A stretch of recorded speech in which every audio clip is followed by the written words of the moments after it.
안녕하세요. 시니어 라이프 비즈니스를 연구하는 조학입니다. 이번 시간에는 시니어 뉴스 클리핑 두 번째로 미래 사회 설계 방향은 이라는 제목을 잡아봤는데요. 아시아 의료의 미래인 디지털 의료에 대한 보고서, 그리고 신한 미래 설계 보고서 2021, 쇼핑 구매 경험 과정에서 소비자가 원하는 네 가지 닐슨에서 나온 보고서, 그리고 일자리에 대한 것을 다뤄보도록 하겠습니다. 첫 번째로 맥킨지에서 아시아 의료의 미래 디지털 의료 생태계라는 자료를 발표를 했는데, 제가 눈에 띄는 장면은 이 페이지입니다. 뭐냐, 우리들이 누구나 쉽게 이해할 수 있다시피 디지털 헬스가 이제 커갈 거다. 특히 2025년까지 얼마 안 남았는데요. 연간 20%씩 성장하는 시장이다라고 이야기를 하고 있습니다. 물론 우리나라는 원격 의료인 경우만 하더라도 의료계와의 소통이라든지 여러 가지 법적인 또 이제 조직적인 문제를 해결해야 함은 분명하지만, 우리가 나아갈 방향은 더욱더 확실해 보입니다. 특히 이제 기술이 더 발전을 하면서 사람을 예방을 한다든지 또 검진을 한다든지, 그것과 연관해서 그 독특한 부분을 국소 치료를 한다든지, 이러한 것들에 있어서 상당히 발전할 것이다 라고 이야기하고 있고, 우리들이 그것들은 쉽게 전망할 수 있는 부분이지 않을까 생각을 해보았습니다. 두 번째는요, 신한은행에서 신한 미래설계 보고서 2021이라는 것을 발간을 했는데요. 그 중에서 저는 뉴노멀이라는 키워드로 해석을 한 것 중에 시니어 라이프, 비재무 섹션에서 다룬 것을 중심으로 설명하도록 하겠습니다. 그 첫 번째로 꼽는 것은 일에 대한 걸 얘기하는데, 최고의 은퇴 준비는 일이다.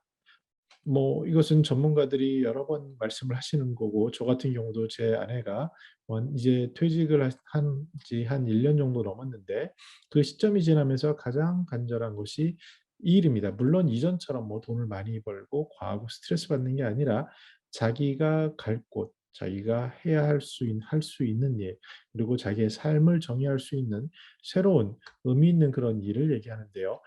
퇴직하고 나면은 실은 일에 대해서 관점이 바뀌게 됩니다. 저 같은 경우도 직장 생활을 무려 10번을 이직을 했는데, 물론 저는 그 세대가 좋은 세대여서 뭐 대기업 원하는 대로 외국계 다 원하는 대로 다녔습니다. 그런데 그때마다 작은 갈등들을 참지 못하고 또 내가 새로운 것을 해보고 싶은 욕심이 많아서 계속 이직을 하다 보니, 그때 받은 스트레스가 어마어마하죠. 10번의 이직이면 그때 당시, 지금도 아마 그런 경우는 별로 없을 것 같은데요. 그러면서 그 순간순간 이직을 하면서 경험한 것이, 아, 정말 일하기 싫다. 이거 그만두고 싶다. 내일 하고 싶다. 이런 것들이 강했는데요. 그리고 나서 퇴직을 한 지 거의 또 한 10년 정도가 다 돼 가는데, 그러면서 다시 느끼는 것이, 아, 이 일이 굉장히 중요한 거구나. 그리고 저 같은 경우는 시니어 라이프 비즈니스를 연구하는 거를 저의 일이라고 정의했기 때문에 여기에 대해서 행복감이 너무나도 크죠. 그래서 많은 시니어인 경우에 정말 일을 찾는 것이 중요하고, 설문에서도 55세, 69세는 72.5%가 일하고 싶다라고 얘기하고, 제가 만나뵌 많은 시니어들, 심지어 80대 시니어들도 당신은 일을 간절히 원하고 있습니다. 물론 여기서 일은요, 60대가 넘어가면 현실 세계에서 주는 일의 그 금액이나 이런 기대가 바뀌기 때문인데, 이때는 시간과 일의 균형을 찾는 것도 중요하고 당신의 의미를 찾는 것도 중요하고, 여러 가지가 복합적으로 발생을 합니다. 중요한 것은 일이라는 것, 자기가 뭐 하는 사람인지, 어떤 일인지, 특히 앞으로의 일은 4차 산업혁명, 그리고 보건, 복지, 특히 이제 시니어의 증가, 이런 쪽에서 누구나 인정할 수 있는 큰 범위가 발생하기 때문에 이런 것들에 집중하는 것이 필요해 보입니다. 최근에 있었던 일인데, 유튜브 영상에 관련된 전문가를 뽑는 과정에서, 구하는 과정에서 제가 큰 좌절을 느꼈습니다. 뭐냐면, 큰 기관 일이 너무 넘쳐나기 때문에 아주 큰 기관은 더 큰 돈이 있어야 되고요. 저처럼 뭐 굉장히 이제 시작한 초보자인 경우라 할지라도 일이 넘쳐나서, 제 경우는 아닙니다. 근데 비슷한 사람들이 일이 넘쳐나서 뭐 조금 제가 생각할 때는 굉장히 큰 돈인데 거기에 대해서는 관심 자체가 없는 거예요. 그래서 야, 지금 당장으로 보면 이런 유튜브 관련된 게 쇼티지가 났구나. 인력의 수요와 공급이 안 맞는 거예요. 이런 식으로 보다 보면 점차 미래 사회가 갈 방향은 너무나도 뻔해 보입니다. 그것이 앞으로 한 10년 정도가 될 거고요. 지금 이제 친환경 쪽이라는 거 누구나 얘기하는 것들이고요. 또 이러한 그 4차 산업혁명, 그리고 더 나아가서 고령 인구 증가에 따른 노인 돌봄 시장, 구체적으로는 OECD 기준으로 제 기억으로는 우리나라가 OECD 기준으로 더 높은 곳으로 가기 위해서 현재의 사회복지사 선생님이나 이런 보건 간호사 선생님의 이런 숫자가 한 두세 배 이상 더 필요한 것이 기억이 나는데요. 이런 것들에 대해서 생각해 볼 필요가 있어 보입니다. 중요한 것은 자신이 무엇을 원하고 내 삶이 어떻게 해야 되는지를 진지한 쉼과 그리고 교육을 통해서 정립하는 게 제일 중요하다라고 말씀드릴 수 있습니다. 두 번째는 온라인을 통해서 항상 연결이 된다라는 거예요. 저 같은 경우도 최근 미팅을 다 줌으로 한다고 하는데 실제로 굉장히 일은 편합니다. 그리고 시간을 엄청 줄이죠. 예를 들어서 제가 뭐 제주도를 간다 그러면 오고 가고 하루 끝나고 부산만 가더라도 하루가 이동으로 끝나고 고작 미팅에서는 1 시간, 2 시간으로 끝나는 게 하루였는데 여기서는 아무 때나 그냥 줌에 연결하면 그런 건 5 건, 10 건도 할 수 있는 거죠.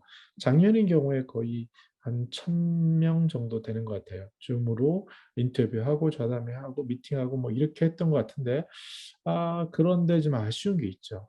그 실제로 보는 것과 이렇게 하는 것과의 차이가 있죠. 그런데 중요한 것은 우리는 항상 연결돼 있다라는 것. 이것이 점점 강해질 거고 앞에서 말씀드린 메타버스나 이런 걸 통해서 더 결속할 수 있죠. 심지어 게더타운에서는요. 그런 얘기도 하더라고요. "내가 공간을 만들어 놨어요." 이렇게 시니어 라이프 비즈니스 사무실이라고. 그러면 그 게더타운에 항상 사람이 그 아바타를 통해서 또는 홈페이지 찾아가서 찾아가면은 그 안에 만약에 제 아바타가 있으면은 근접거리가 되면은 거기서 화상으로 연결이 되는 거예요. 상상이 되십니까? 오프라인에서 제가 누구를 만나려면 사무실을 방문하잖아요. 똑같습니다. 그 가상현실에서 제가 그 접속을 타고 들어가서 이 마우스나 뭐 아니면 아이콘 그 방향키로 움직이다가 그 상대방이 사람을 만나서 가까이 가면은 화상이 되고 이야기가 되고 일이 진척된다? 어마어마한 개념인 거죠. 이런 것들이 열린 시대의 시니어들이 이것을 만약에 닫아 놓는다고 한다면은 그 고립감은 더욱더 커질 수 있겠다라는 얘기라고요. 그다음에 이제 AI라는 것은 빅데이터, 데이터가 많고 인공지능에 의해서 예측을 하고 분석을 하는 거죠. 마찬가지로 시니어들을 누가 돌볼 것이냐. 일본에 가면은 젊은 대학생들이 이제 시니어를 돌보는 현장이 많이 파견이 됩니다. 그런데 여전히 숫자가 부족하고 우리나라로 보면은 이제 외국 분들이 좀 많이 그 돌봄 현장을 차지하고 계셨죠. 그런데 이런 그래도 수요가 늘어나니까 그 공급이 딸리는 거죠, 돌봄 현장에서. 그러면 앞으로 어떻게 되느냐. 로봇 같은 경우가 어느 부분 차지를 할 겁니다. 일본은 그래서 뭐 돌봄을 지원하는 그런 로봇 쪽으로 가고 있는데 거기까지는 아니더라도 로봇이 최소한 두 가지는 할 수 있는 거죠. 건강에 대해서 예측을 하고 판단을 하고 또 소통의 채널이 되는 겁니다. 부모사랑 효도를 같은 경우만 하더라도 그 시골에서의 강원도 사례인데요. 그 이장 선생님이 그 효도를 가지고 스피커로 동네 사람들 하면서 매일 소통을 했다는 겁니다. 마찬가지로 그게 벌써 몇 년 전 얘기니까요. 점차 이 AI 로봇은 전화기처럼 그 핸드폰 키면 되듯이 근데 로봇이 있고 거기를 터치를 하거나 연결해서 아까 가상 화면에서 그 가상 세계에서 만난 것처럼 그런 식으로 상시 연결해 주는 그러한 보호자 기능을 하겠다라고 생각해 볼 수 있습니다. 그리고 또 다른 건 버리는 것, 심플한 것, 간편한 것을 얘기하는데 금융 같은 경우도 복잡했죠. 뭐 은행 계좌 통장만 뭐 이렇게 들고 다니시는 시니어들 많았지만 지금은 그냥 앱 하나 가지고 있으면 거기서 다 되지 않습니까? 그래서 이런 것들은 더욱더 단순하고 심플하게 갈 것이다라는 전망을 하고 있고요. 또 이제 1인 가구가 벌써 현재 기준으로 65세 이상의 그 5분 중에 한 분이 1인 가구입니다. 근데 이 1인 가구는 뭐 황혼이혼 이런 것도 있지만 더 중요한 것은 기대 수명의 차이, 남성과 여성의 차이, 그것에 의해서 여성 어르신께서 오래 사시다 보니 그 독거노인 비중도 늘어나는 이런 것들이 복합적으로 가 있고 심지어 제 친구 중에서도 아직 비혼인 친구들이 있는데 이런 것들이 시대를 반영하는 거죠. 그랬을 때 그러면 '야 혼자 샀는데 어떻게 만들어 가야 될까?' 요새는 또 그런 것들도 있더라고요. 뭐 해방타운처럼 다시 그 스트레스 속에서 해소해서 각자 잠깐 삶을 쉬는 것도 있지만 싱글맘들이 또 살아가시는 모습들 보이고 있고요. 앞으로 더 나가면 우리도 외국처럼 꼭 혈연 관계의 자녀가 필요할까에 대한 근본적인 질문이 필요하고 우리가 더불어 살아가는 세상 속에서 우리가 반려동물에 쏟는 것에 조금만 쓰더라도 사람들에 대한 그 사랑을 베풀 수 있지 않을까라는 생각도 합니다. 물론 좀 차이는 있겠지만 그렇지만 여전히 이렇게 삶의 가족의 관계, 삶의 관계 이런 것들이 이전에 생각했던 패러다임으로 보시면은 충격적일 수 있는 현실이 너무나도 많이 일어나고 있죠. 그래서 이것들에 대해서 싱글 시니어의 삶에 대해 준비하고 대처하는 것들이 있겠다라고 얘기하고 있습니다. 다음은 닐슨 뉴스인데요. 쇼핑의 구매 경험에서 네 가지 소비자가 원하는 것이 있다라고 얘기를 하고 있습니다. 근데 중요한 것은 이전에 그 뭐 마케팅 용어를 그냥 현대적인 용어로 바꿨는데 가장 큰 차이는 뭐냐? 소비자들의 시간, 공간의 동선의 흐름이 바뀐 겁니다. 디지털 시대 이전, 특히 코로나 이전에는 많은 사람들이 그 오프라인에 가서 보고 구매를 하는 거였다면 그 중간에 물론 오프라인에서 보고 온라인에서 비교해서 구매하는 이런 것들이 복합적이었다면 이것이 코로나에서 더욱더 가속화됐고 정보라는 것이 더 우리가 쉽게 접근할 수 있음으로 인해서 이제는 그 소셜 미디어에서 그냥 온라인 속에서 지금 제가 얘기를 하면서 상품을 팔거나 아니면 제 뒤에 뭔가 하나 제품이 있는데 그걸 클릭을 하면 링크를 해서 구매할 수 있거나 뭐 이런 식의 기술적인 지원이 되는 거죠. 중요한 것은 뭐냐? 고객들이 쓰는 시간 속에 그 시간 공간의 동선 속에 브랜드가 노출돼 있어야 한다는 겁니다. 그래서 뭐 맥도날드 같은 경우에도 그 입점을 하고요. 심지어 뭐 구찌 같은 경우도 구찌 빌라 같은 걸 만들어서 그 가상 세계에 입점을 하는데 이런 것들이 비중이 높아지는 이유가 뭐냐? 데이터적으로 보니까 그러니까 이제 매일같이 쓰는 그 소비재 같은 경우에 뭐 샴푸 이런 거죠. 그런 경우를 보면 약 40%가 벌써 옴니 쇼퍼라고 합니다. 즉 온라인 오프라인 병행하는 쇼퍼라는 거예요. 이전에 비해서 상당히 높아졌죠. 이전만 하더라도 온라인 쇼핑 비율이 10% 미만인 적이 뭐 최근 몇 년 전에도 그랬거든요. 이것이 40%까지 올라갔고 그리고 더 중요한 것은 이 옴니 쇼퍼가 일반적으로 오프라인 쇼퍼보다도 무려 23%더 구매 성량이 높다라는 그런 데이터가 나온 겁니다. 그래서 이것이 점점 10대로 가면 뭐 말할 것도 없고요. 가상세계소에서 다 해버리는 세대니까 이러한 변화를 이해하지 못한다면 비즈니스 입장에서는 큰 문제가 되지 않을까. 이것을 우리 시니어 라이프 비즈니스에 접목을 한다면 시니어 용품들도 아직까지는 이런 옴니 쇼퍼가 지금 조금 베이비부머처럼 젊고 액티브한 시니어들로 가지만 흐름이라는 건 변하는 거거든요. 거대한 도도한 흐름은 이렇게 데이터에서 보듯이 벌써 40%, 23% 이렇게 급격한 변화들이 있을 것이다라고 보여집니다. 끝으로 일자리 뭐 양보다 일질 너무나 뻔한 얘기죠. 부직자 성향 파악이 먼저 해서 기사의 댓글을 보니까 야 이게 내가 뭐 60 넘어서 일자리 못 구하는데 이런 게 말이 돼? 뭐 이런 비난의 글도 있습니다. 근데 제가 이것을 저기 본 포인트는 뭐냐면요. 이전의 일자리는 복지 차원에서 한 거예요. 시니어들이 나이 드셨는데 그래도 뭐 27만 원에도 지원하기 위해서 일자리를 만든 거죠. 그 시대가 지나고 이제 한국노인인력개발원에서 엄청나게 고민을 하고 연구를 합니다. 근데 점차 시니어들의 세대가 바뀌는 거죠. 점차 베이비 부모와 같은 액티브 시니어들, 다양한 시니어들, 재능을 가진 사람들, 물론 재능은 다 있지만 그 직장 경험 관점에서 그러한 분들이 어마어마한 분들이 늘어나는 거예요. 이분들을 위한 일자리를 고민해야 되지 않을까라는 퀘스천 하나.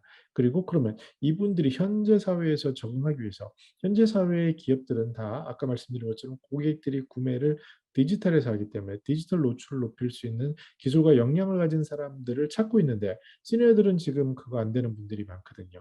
아주 사회적으로 저명한 분들조차도 뭐 줌하면 굉장히 그걸 내가 어떻게 해? 이런 경우도 허다할 것 같아요. 그래서 이러한 디지털 문화를 어떻게 줄여줄 수 있느냐에 대한 고민이 필요하고 여성 노동자인 경우에는 뭐 은퇴하고 나서 내가 정말 젊을 때처럼 그렇게 뭐 계속 일하면서 돈 많이 벌고 그런 거 아니거든요. 짜투리 시간이라도 내가 갈 곳이 있고 이 작은 시간에 보람을 느끼고 거기서 나온 경제적 소득을 내가 사랑하는 사람들을 위해서 쓸 수 있으면 좋겠다.